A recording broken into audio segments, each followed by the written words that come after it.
The autocracies of yesterday were ruled by force. Those of today are ruled by information.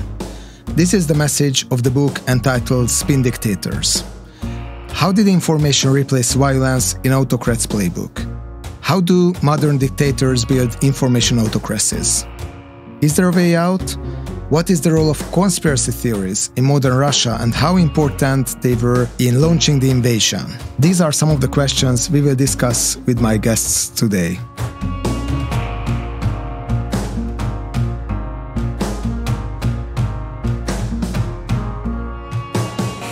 You are listening to the podcast of Political Capital Institute.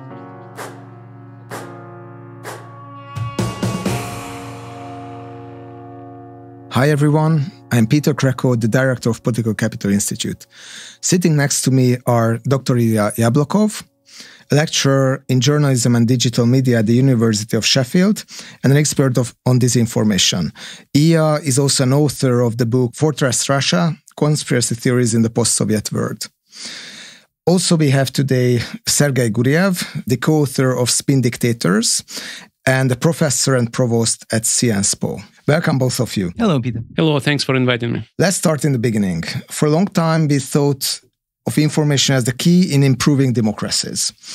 But now it seems like the opposite is coming true. Where did it go wrong? Why is information becoming more of a weapon than a helping hand for democracies? Sergei? Well, dictators always use information and disinformation as a tool. And if you think about Hitler, and especially Goebbels, actually relied on radio heavily to spread their message and their papers, including papers in economics, including papers by Russian authors, that show that Nazi radio was an important instrument promoting the popularity of Nazi party and their control of the political system. So we shouldn't be surprised. The same was true in Soviet Union, and Lenin was always saying that we need to take control of telephone and telegraph, and the cinema is the most important tool for us. So for all these dictators, propaganda was important. But I think the great innovation, and thanks for mentioning my book, is that today's dictators use information in a deniable way, in a sense that they pretend to use information exactly as democratic media use it. So they say, we don't impose censorship. Our propaganda is not actually propaganda. Russia today is not different from BBC and PBS. And that is the cunning invention that they censor the fact that they're censoring.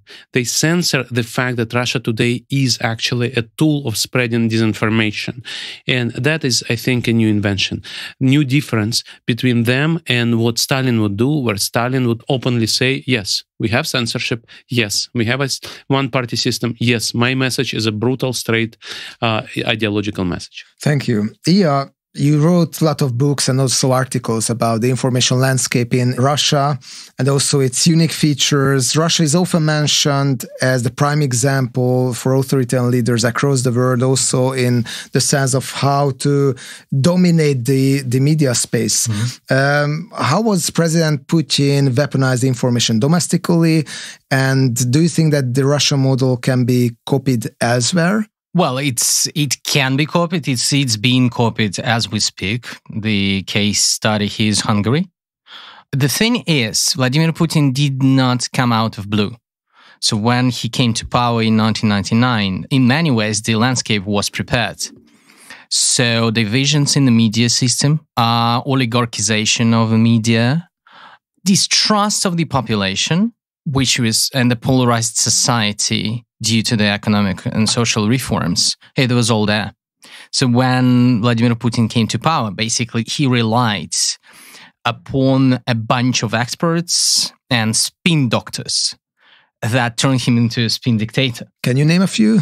Well, I mean, the key personality, he would be Gleb Pavlovsky. I mean, the guy who invented the whole narrative of the West, kind of post-Cold War realities, cosplaying the Soviet Union in many ways. Vladislav Surkov is another talented guy. So they have created this framework of Russia besieged by the West, but in a very performative way. So what differs today's situation to the situation of the early 2000s at that time when Putin started his authoritarian grip on power, he was very performative. There were institutions that could, in theory, provide checks and balance. Now, it's not performative anymore. He really thinks about the world in terms of conspiracy theories. His elite is possessed by this idea of the world kind of working against him. Not the world, the West is out to get us. And the media work in kind of help him to promote this message in many ways, supply maybe some of the ideas, some of the examples from the West into his playbook, into his text. So in many ways, he abuses those conflicts and crises that existed in the Russian society pre-1999. Sergei, do you think that Russia is still a spin dictatorship or informational autocracy, or it's a post-spin dictatorship? Because as the invasion began, there are more and more observers who point to the fact that Russia is increasingly becoming similar to old-school dictatorships based on repression and domestic violence. I fully agree with that. We finished our book in May 2021, and already then we suggested that maybe Russia is now moving from spin dictatorship to fear dictatorship, old school type of a non-democratic regime. And this transformation was completed pretty much in the first week after the war has started, when Putin introduced complete censorship. So if you call this war a war, you may go to jail for up to 10, 15 years, depending how exactly you formulate your criticism of Putin's special military operation. He blocked Facebook and Instagram. All remaining independent media were closed. And so this transformation was complete. And actually, when our book is coming up in paperback, we wrote an additional preface, basically, where we say that this is what has happened. But we talk on 21st of September 2022, and today there is another step to make Russia even more brutal political system, where you have this mobilization which will actually interfere with the lives of all Russian households. Pretty much every Russian man of up to 50 years, and in some cases up to 65 years, may be a target of mobilization, of draft, may be sent to Ukraine. And in that sense, this regime is going backwards to Soviet Union to even greater extent than before. Just to give you some feeling on perspective, Russia announced mobilization in 1914 and 1941. Never before, never after. So this is quite a day, quite an era we are living through today. Yes, it's history in the worst sense, exactly. as we can say. And does it even mean that spin dictatorships can mainly operate in the environment of peace, and that the modus operandi of war is usually more fitting to these classical fear dictatorships? Well, there are different kinds of wars, and the war we are living through right now is indeed very similar to European wars of 1940s. Yes. While you can also think of spin dictators' wars. So, for example, annexation of Crimea was a Russian-Ukrainian war, invasion of Russia into Ukraine, but it was a spin dictators' war. Many wars, or Chechen wars. Many wars that Turkish state is leading now are also quite brutal, but they're handled in the way that are consistent with a spin method. But indeed, you're right, that the whole idea of spin dictatorship, we are now in Budapest, is the idea that you pretend to be a democrat, you dislike political prisoners and wars, you don't do political killings, you just stay in power forever. You don't allow for a fair political competition. And this is the model that is being practiced in this country. Without any war, you manage to consolidate power through other means, through deception. And that's exactly the perfect spin dictatorship. Yes, I tend to agree that Orban have built up a very efficient spin dictatorships. And also it is becoming a model for many in the Western Balkans, in Europe, but also in the transatlantic world, as we can see from the high-level contacts of the Orban government with the Republican right. Ilya, what role you think conspiracy theories have played in preparing the invasion, in terms of preparing the society for the invasion, but also in the sense of preparing the elites for the invasion. In an article you recently, or in a few months ago, you published at New York Times, you mainly argue that it seems like the Russian political elites have started to believe their own conspiracy theories and propaganda. Well, a certain part of this elite, certainly. I would say conspiracy theories, provide a tool of social and popular mobilization. And that was mainly their role throughout the 2000s and, roughly speaking, like first half of the 2010s.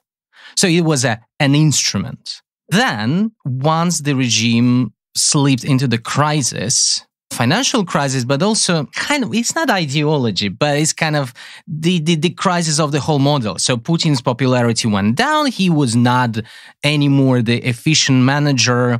Economically, they introduced these new reforms to the pension legislation. Then conspiracy theories started to play roles of the main kind of ideological tool. And hence we see the changes in the legislation. Slightly earlier, in 2013, they stepped into this kind of traditional binds, anti-LGBT legislation, then promotion of a foreign agents law. So gradually, conspiracy theories started to replace legislation. Mm-hmm. And then, as a result, we see that the image of Ukraine, pretty much since 2005, grew up into the eternal enemy. And we've seen it first in 2014 with this image of Ukraine as the puppets in the hands of the US. But now it's an existential threat. So nobody is talking about Ukraine as a kind of single separated entity. It's just a part of this big global conspiracy. And a certain part of the elites and a certain part of the Russian society buys into that.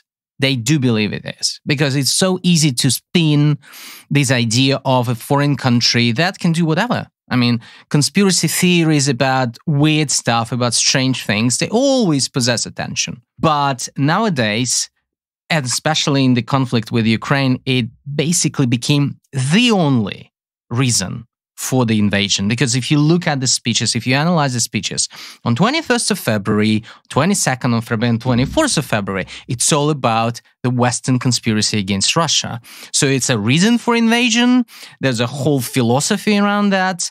And it's the driver that helps, for example, law enforcement services to legitimize their activities and for politicians just to get rid of any opposition in any dissenting forces. You are also doing some research on trolling activities and the online presence of inauthentic online behavior and its actors. So how important role you think Russian troll farms are playing either in directing the domestic discussion in Russia in social media platforms, VKontaktje, for example, and how important they are, you think, in the information warfare of Russia against the West and Ukraine? I would say that I wouldn't put so much stress on the troll factories. I think if we are saying that, they are crucial in training the attitudes of the Russian population, that's not true. We're just giving too much credit to Prigozhin, to the troll factories of the Moscow mayor. They're important at some at some stage of, for example, of the electoral process, or in general in sowing mistrust. But they're never efficient when there is no crisis in the society. So trolls are, they exploit the existing problems in the community or in the society. And they just spin the ideas one way or another. And then it depends on the user. If the user is, for example, a member of a particular bubble, information bubble, then this user is going to buy into this stuff. But you don't have to have like millions of trolls in Russia today, because many Russian citizens, they're really disoriented and they really do not trust a single institution in the Russian society. So you really don't need the trolls. That's why the whole, panic around troll factories when there were elections, when there was Brexit and the presidential elections in the US, in many ways they played in favor of the Russian propaganda, because it was a very good argument for Russian propaganda voices to say, look, they're very Russophobic. And then at the same time, I guess the bills for these troll factories went up because, there's always Prigozhin who says, look, every magazine in the States is writing about us. We are efficient. So we have to be very careful to avoid this panic and kind of to avoid this alarmist framing of such instruments. We have to fix the society, first of all.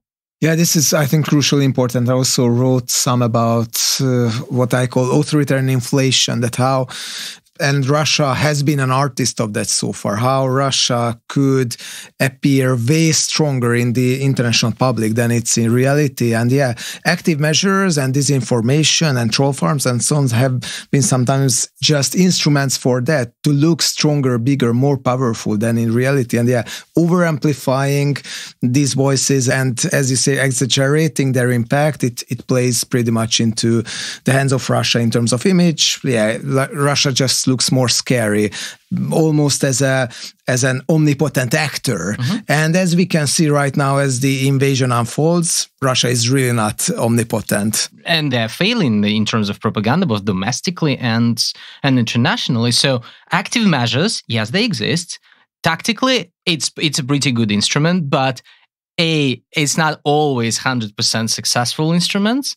And B, yes, we know about lots of active measure operations of KGB. How many of them were really successful? Yes. Can I bring up an example of an unsuccessful propaganda effort? Remember those happy pandemic times when we were suffering from COVID? And it was definitely in the interest of Russian government to vaccinate the population, because that would be fewer deaths. It would demonstrate the effectiveness of the Russian vaccine, which I think is quite effective.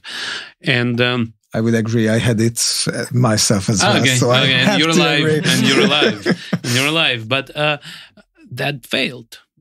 A substantial part of Russian population rejected official message that vaccination works. And they came up with alternative conspiracy theories, but they didn't believe the government. And this is where Russian government wanted to convince Russian public and completely failed. And in that sense, I think it's not always that Russia succeeds. Yeah, this is very important. Let me raise a more personal question. You both born in Russia and also lived for a while in Russia. What has been your personal experiences about how this Putin regime, based first more on the manipulation of information, have built up? And when did you started to feel that it can really start to be malevolent? So first, Sergei. You could see it from the very start. We didn't know a lot of stuff that we now know, that from very first days in office, Mr. Putin started to steal money and build palaces. But we knew from the very first days in office, Mr. Putin started to harass independent media. That we saw right away. For me, the real turning point was the arrest of Khodorkovsky, when it was clear that Putin wants to establish full control over business. And that is also related to media, because in Russia in the 1990s, as Ilya has already mentioned, you created a system of competitive oligarchic media empires. And this is a bit like in Italy of Berlusconi, creates this vicious circle where non-media part of your business empire benefits from your political influence, which you obtain through your media part of the empire, and then generating these incomes in your non-media part of the empire, be it oil or aluminum or whatever. You reinvest those profits in media part, so your media business becomes even more successful, more influential. This sounds like a good idea until you have this impact of Putin's assault on UCAS, where Putin shows he can put any oligarch in jail, and public would support it. And so suddenly you have this problem that Putin can attack your non-media business And in order not to lose it, you can promise to Putin that you will steer your media business in the direction Putin wants. And suddenly, this universe of various competing media businesses became a universe of hostages to Putin. Every journalist became controlled by an oligarch who had a hostage that Putin could have taken. And so that was a turning point in 2003 when Khodorkovsky was arrested. And that created a non-competitive political system. And that was it. But you stayed in Russia until 2013, right? Right. Yeah. Well, in a sense, so my wife was a political economist who's normally considered to be ivory tower academic. But I should say that she's a very, very wise woman. So in 2004, at that time, we actually were away in the US for a sabbatical in 2003 and 4. So Khodorkovsky was arrested when we were away. We came back in summer of 2004 and we saw a big difference. And she was already scared and she said, it's not going to end well. We need to leave. And I told her, look, 2008, Putin has a hard constraint. He needs to step down. So let's give him a chance. And she didn't believe that he would have a real successor, a really different person. She was puzzled how he can arrange that, and we now know how. But basically, we waited until 2008, and I said, look, Medvedev gives correct speeches, right speeches. Freedom is better than non-freedom. Then 2 months after inauguration of Medvedev, it was clear that Putin runs the show. And so at that point, she said, look, we need to run away. She started to look for a job. She found a job. In 2010, she and kids moved to Paris, and I was commuting for 3 years because I thought that this battle is not fully lost. And running this university, new economic school where I worked, was important. Remaining a public intellectual was important. But then at some point, common friends told me, you should be out of here now. And I just bought a one-way ticket for next day and left. Ilya, what has been your experiences, personal experiences? It's actually related to CU, where we are now. In 2007, I remember I was already working on my Russian dissertation about conspiracy theories, but those were American conspiracy theories because, ironically, I was not allowed to work on the Russian conspiracy theories dissertation because the guy in the dissertation panel said, you will never defend this dissertation. Yeah. Which was kind of significant, right?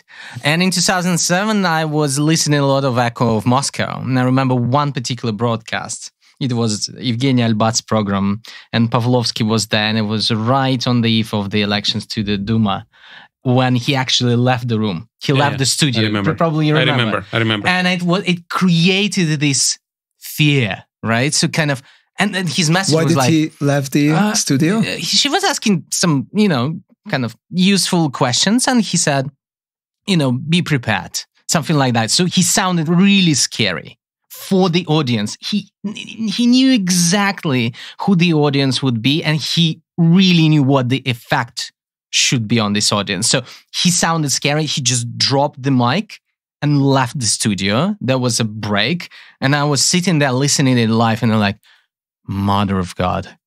It's like something is prepared. And look at that was, now I know because I was studying conspiracy theory. Then I started working my dissertation on Russian conspiracy theories in Manchester. So I knew exactly why he did that. And it was still performative. But the effect it had on me, so next year I just got the scholarship at CU and started working on my dissertation at CU. But it was a very important trigger for me personally as a scholar and as a citizen, because I was going to rallies, I was pretty active actually in Khodorkovsky's organizations. And in my hometown, they were kind of very popular, very active, but they were suppressed by then. And I could be one of those, activists who would later be punished. So, yeah, I mean, in a way, it's logical that I ended up in the Soros institution. And it certainly adds some conspiracy theories to my profile. But that's how it happened, yeah. How is it to communicate with your friends, relatives who are living in Russia? If you would like to tell anything about it, but you can skip the question if you want. Yeah, I don't have any problems, and I think the most important thing for me was that my parents saw on the TV that propagandists criticized me, accuse me of being of global conspiracy. I am part of World Economic Forum community. I went to Bilderberg meetings. I'm a member of Trilateral Commission. Right, so, now even happier that we have you on I this know podcast. George Soros actually recently was shown on Russian TV because they wanted to criticize Soros and they found a video where we talk with Soros. But my parents know that I'm a good guy. So for my parents, that was a very important moment to see that these guys are lying 100% of time. And quite a few people know that. And for me, it's never a big problem to talk to people. And also, I generally don't jump to the conclusions that people are evil and try to talk to everybody. And in that sense, I think we should continue to talk to people. And this is actually what we say in the book, Spin Dictators. We should try to inform people. We should try to communicate to people and leave them a way out of this system of beliefs, conspiracy theories or propaganda narratives. And I think it's plausible. My family is divided. And it's been divided not since February 2022, but even before that. So I keep on talking. Some of the subjects we suppress, we just don't discuss them. But it's for me, it's very useful as a scholar to understand how an average Russian perceives propaganda and perceive the content that is produced. Because I am certainly biased, right? Because these are my relatives. But at the same time, I see there's a lot of trauma. There is a lot of suffering from injustice of the previous decades. There's a huge component of Soviet nostalgia in that. So it's a very complex identity. The person who supposedly supports the regime. It's much more complicated. So when we have all these debates about the good Russians, the bad Russians, it's much more complicated. So it's only for the sake of Russian propaganda that, these labels are produced. The big problem, and that my family conflict helps me understand that better.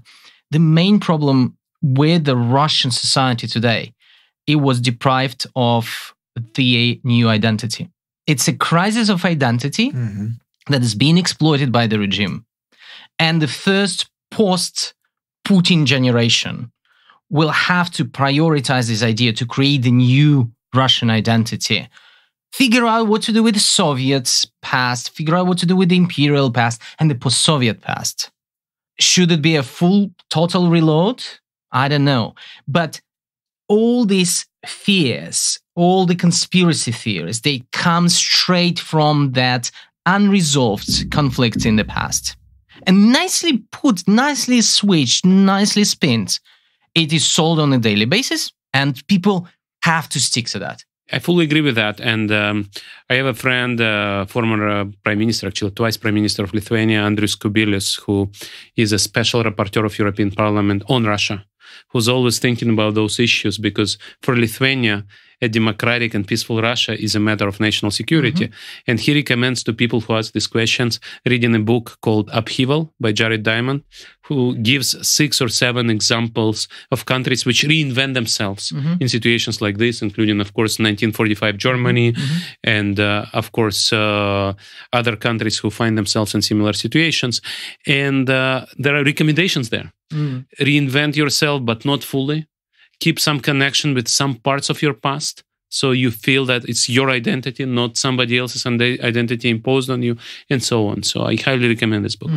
Yes, so you partially responded my last question, but it is that what is the way out? So what can change conspiracy theorizing and this massive, let's say, spin dictatorship or post-spin dictatorship in Russia? So what do you think about how the current war can change the political landscape, and also that can it sooner or later have some positive impact on the Russian society? Is there a way out of this information trap?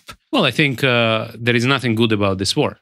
This is a horrible disaster for everybody, for the whole world, for Ukraine in particular, for Europe, and for Russia as well.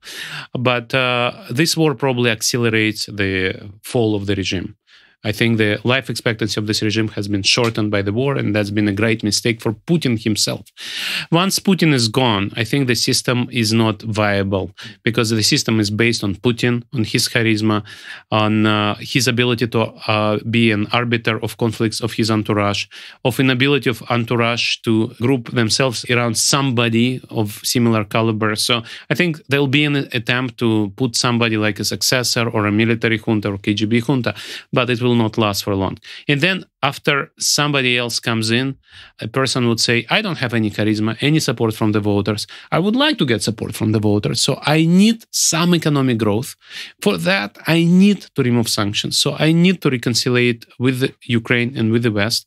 And I need to release political prisoners and create some kind of facade of democracy at least. But I think the dynamic will be such as in late Soviet Union that you will have real movement towards reintegration of Russia into global and European system. Thank you. Ilya? But what is good, we know how it happened in the 1990s. So our generation in that sense might actually use that experience and these lessons, not to repeat and probably do something a bit better, probably. Yeah, absolutely. I think the way out of it is to make sure that the Russian society has less internal conflicts that are based on social and economic problems. Because if we talk about conspiracy theories in particular, this is a global trend these days. So Russia will always be part, no matter how the Kremlin tries, will always be part of the global society. Global communications are everywhere. So conspiracy theories will be traveling around the world. COVID-19 conspiracy theories is a great example, right? They immediately ended up in the Russian society. So the main problem is, and still is, despite all the efforts of the Kremlin, is the mistrust of the larger society to the elites. That's what makes Russian society kind of a part of the global populist phenomenon in a way, right? So the attempt of this transitional government, whoever it is going to be, is to resolve these conflicts, really go to the local communities because they are part and parcel of the civil society. And the third is certainly the media system needs reforms. And there should be stress on the local media as those that can bring change and can actually bring the voice of the local community to the wider public. But also we need to have a clear, again, I repeat it again and again, we need to have like clear ethical guidelines for the media and checks and balances, what the media can do, how they frame news, what they broadcast, and journalists and media and even politicians must have as their responsibility for what they say. Because what we witness today is that those who are in power have no limitations. They can say whatever they want, they can do whatever they want, and they get away with that. So that is part of the solution. There should be some responsibility. That's the basis of the democratic society. But certainly, it's not going to be easy to implement. Thank you. Yeah, not easy, but probably there is some chance for that. So thanks a lot, Sergei and Ilya, for the illuminating discussion, for coming to Budapest and sharing your thoughts. Valued listeners, if you have not done so yet, please follow us on Facebook, Twitter, and Instagram to keep updated on Political Capital's work and our upcoming podcast. See you next time. Thank you very much. Thank you.